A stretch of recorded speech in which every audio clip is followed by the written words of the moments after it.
Pozdrav ljudi, ja sam taj filmski fan. Dobrodošli u novu epizodu showa Taj filmski fan. Show prema kanala u kojem pričamo o filmima za koje nisi niti znali da postoje. Sada, to sam već puno puta rekao, ali ovaj puta stvarno mislim. Mislim da nitko, osim mene, ili bilo koga u mojoj obitelji nema blage pojma da ovaj film postoji. Tako da, mislim da svačaj da ovaj put imamo doslovno film za koji nitko nema blage pojma. Skoro okej, ali ipak svačajte pointu. A sada, vjerojatno se pitate gdje sam bio ova 2 tjedna, to jest malo više od 2 tjedna. Pa vidite,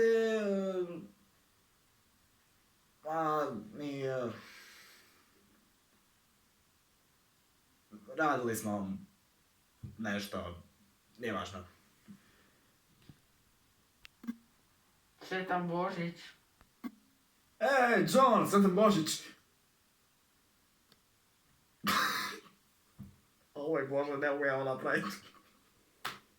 Oj Bože. John, koji ti je vrag došao na pamet? Šta je ovo? Koji vrag radiš? Bože me sačuvaj. Mislim, sva. Rekao si mi da sam učio ovdje na mrazu. Prošli put.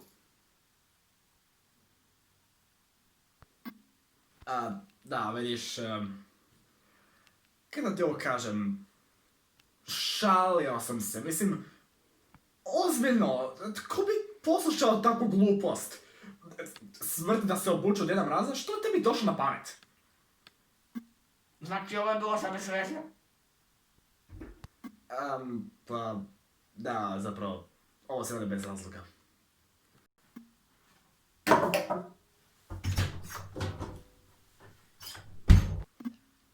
Pa, to je bilo čudno. Uglavnom, jedan film znam kao Božno drce. I da, znam da su 2 filma Božno drce koji, ne, jedan nije nastavak drugog, nemaju nikakve veze jedan s drugime, jedan je depresivan, drugi nije, što hoćete. Okej, dakle, ovaj danas je onaj nedepresivni, ako znate na što mislim. Jer, mislim Božić, tako da depresija nije opcija. Tako da ovaj put ajmo započeti sa pozitivnim stvarima u vezi ovog filma. To jest, animacija, moram priznat, animacija nije najbolja, ali barem nije nešto grozno, znate. Ajmo reći da je animacija okej. Nije ništa spektakularno ili nevjerojatno, jednostavno. Znate, dobra stara 2D animacija iz, ranih 2000-ih. Da budem iskren, nisam siguran kada je točno ovaj film napravljen. Ajmo reći negdje 2000-2007, tak nešto.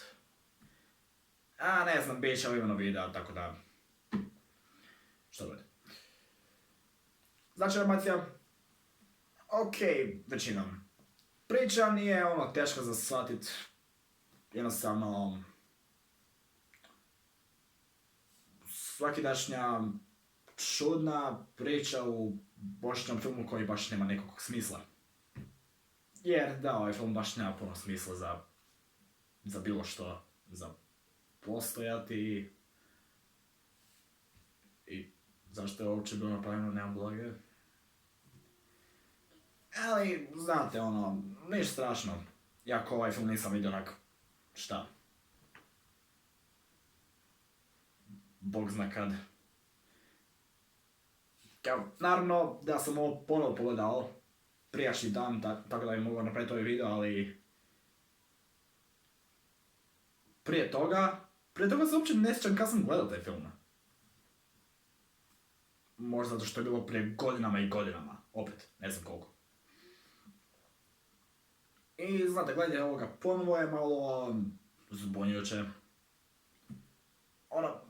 moram reći da filmovi koje gledate kao djeca ne bi vam baš bili jednako dobri kao kad ste odrasli. I ne, nisam odrasla osoba, imam samo 15. Ali, kužite.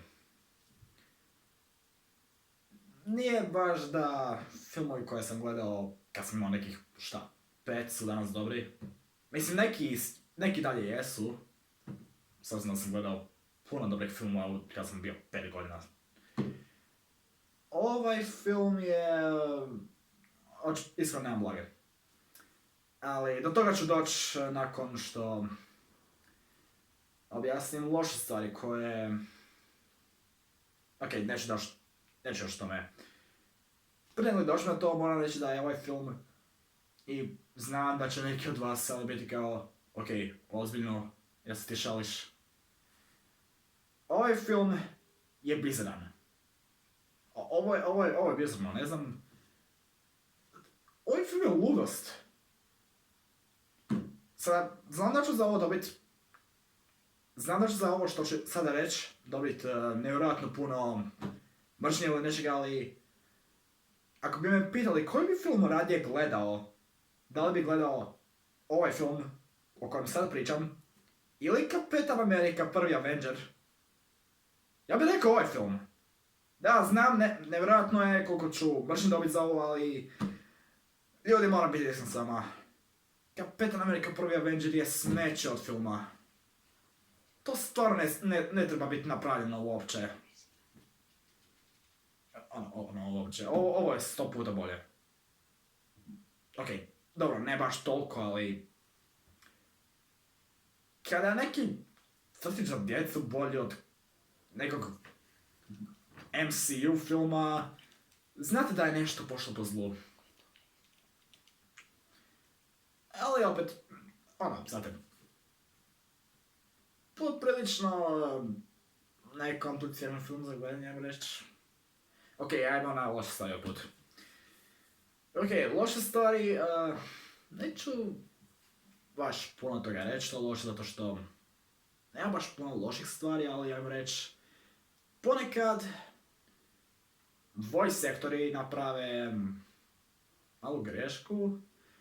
Ne znam kako bi ovo trebalo točno opisati, ali kad imaju depresivni moment u ovom filmu, malo su predepresivni. A kad imaju neki stvarno party moment u ovom filmu, tada su se previše uživjeli u ono što rade, zar ne? Ozbiljno. Kad rade neke depresivne scene, imam osjećaj kao da će se neko ubiti na setu. Doslovno. A kada rade scene kojima odu predaleko sa svim partijanjem, očekujem da se neko pretvori u raketu i da se kreša u mjesec. Ovaj film je toliko bizaran da sam počeo i ja govoriti bizarne stvari. Božić. Također moram reći da je neki od dijaloga u ovom filmu poprilično cringe. Da, uopće se ne šalim. Kad sam ovo ponovno trebao gledat, što je dosta bilo jučer, da... Mislim da znate što ću upravo reći. Cringe ko sam vrag. Ovo je jednostavno... Znate, nije bilo skroz cringe, ali... Nije da nema cringe momenta u ovom filmu. Ne znam što bi drugo više rekao, osim... Što ja znam da film ima dobru poruku, tako nešto. Ali uglavnom, nakon svega ovoga, je li ovaj film dobar ili loš? Nisam siguran. Ovo je jedan od onih filmova koje... Čak niti vi ne znate da li su dobri ili loši. Uopće nije stvar o tome koliko puta gledate ovo. Jednostavno ćete se trebati pitat, jer ovo bilo loše ili je ovo bilo dobro. Ja ozbiljno nemam blage.